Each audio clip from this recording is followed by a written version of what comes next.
રાજ્યમાં ખનીજ માફિયાઓને હવે કોઈનો ડર રહ્યો નથી। ખાણ ખનીજ વિભાગ પણ જાણે ખનીજ માફિયા માટે કામ કરી રહ્યું હોય તેમ લાગી રહ્યું છે। વિભાગ દ્વારા માત્ર કાગળ પર બતાવવા માટે દરોડા પડાઈ રહ્યા હોય તેવું પણ પ્રતીત થઈ રહ્યું છે। મસ્ત મોટી મલાઈ ખાતું તંત્ર હવે માફિયાઓની જેમ બેફામ બન્યું છે।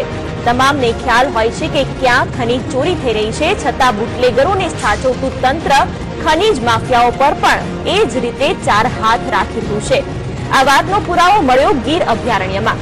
સંદેશ ન્યૂઝ આપને બતાવી રહ્યું છે કે કેવી રીતે માફિયાઓને છાવરી રહ્યું છે આપણું તંત્ર। થોડા દિવસો પૂર્વે ખાણ ખનીજ વિભાગ દ્વારા કાર્યવાહી બતાવવા ગીર અભયારણ્યની બાજુમાં ગેરકાયદે રીતે થતી ખનીજ ચોરી ઝડપી પાડી અને ખોદકામ કરતી મશીનરી પણ કબજે કરી પોલીસને હવાલે કરી। સમગ્ર મામલામાં સૌથી મહત્વની વાત તો એ છે કે ખનીજ ચોરોને જાણે કાયદાનો કોઈ ડર જ ન હોય તેમ પોલીસ સ્ટેશનમાં જપ્ત કરેલી મશીનરી ઉઠાવી ગયા અને ફરી ખોદકામ શરૂ કર્યું। આશ્ચર્યની વાત તો એ છે કે પોલીસ મથકમાંથી મશીનરીની ખનીજ માફિયાઓને આપી દેવાઈ અને ચોરી થઈ હોવાનું જણાવી સમગ્ર મામલે ઢાંક પીછોડાનો પ્રયાસ થયો।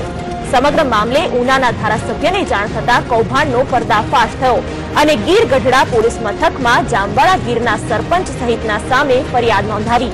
ધારાસભ્યની ફરિયાદના પગલે ખાણ ખનીજ વિભાગ દોડતું થયું છે। ત્યારે અહીં અનેક સવાલો પણ થઈ રહ્યા છે કે ખનીજ ચોરોને કોઈનો ડર નથી રહ્યો? ક્યાં સુધી ખનીજ ચોરોને છાવરતું રહેશે તંત્ર? પોલીસ મથકમાંથી જ મશીનોની ચોરી થઈ હોવાનો ઢોંગ કરી પોલીસે કેમ આંખ આડા કાન કર્યા છે? શું પોલીસની પણ મિલીભગત હોઈ શકે છે આ સમગ્ર ષડયંત્રમાં? શું તંત્રની મીઠી નજર તળે ગીર પંથકમાં ગેરકાયદેસર ખનીજ ખનનનું વ્યવસ્થિત કૌભાંડ ચાલી રહ્યું છે કે કેમ? આ તમામ સવાલો અહીં થઈ રહ્યા છે।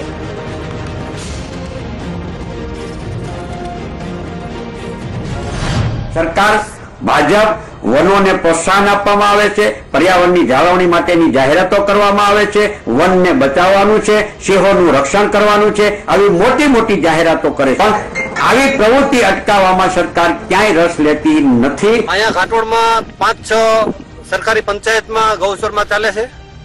બીજું માલિકી વિસ્તારમાં ઘણી ધમધમ છે। આવારા તત્વો ઘણા બહારથી લોકો પણ આવી દાદાગીરી કરી ને સીધો એવો આક્ષેપ કરે છે કે અમે કલેક્ટરને સચિવને ડાયરેક્ટ મળી લીધેલું છે, અમે દુનિયાના હપ્તા દઈએ છીએ, તમારે થાય એ કરી લ્યો ને અગર આવશો તો અમે જેઠવાવાળી થાય। એટલે માટે થઈ ને સમજી વિચારીને અમારા આમાં થાજો, નકર અમે જેઠવાવાળી અમે કરીને બતાવીશું। 2 માસ પૂર્વે ગીર સોમનાથ જિલ્લાના જામવાડા નજીકના જંગલ વિસ્તારમાં જે ગેરકાયદેસર ખાણો ધમધમતી હતી બિલ્ડિંગ લાઇમસ્ટોનની, તેની ઉપર વન વિભાગ દ્વારા દરોડા પાડવામાં આવ્યા હતા અને બાદમાં ખાણ ખનીજ વિભાગને જાણ કરવામાં આવી હતી। આ દરોડા દરમિયાન વન વિભાગ દ્વારા જે જામવાડા અને આજુબાજુના વિસ્તારોમાંથી અંદાજે 32 જેટલા કટર મશીનો, 4 જેટલા જનરેટર મશીન, 3 જેસીબી અને 1 લોડર સહિતના મુદ્દામાલ કબજે કર્યો હતો અને જામવાડા ગ્રામ પંચાયતને હવાલે કરેલો હતો। પરંતુ કાર્યવાહી કર્યાના બીજા દિવસથી આ જે ખનીજ ચોરો છે તેઓ દ્વારા આ તમામ ચકેડીઓ ફરીથી ઉઠાવી લઈ અને ગેરકાયદેસર ખનન માટે ચાલુ કરી દેવામાં આવી હતી। રાકેશ આહિર, સંદેશ ન્યૂઝ, ગીર ગઢડા।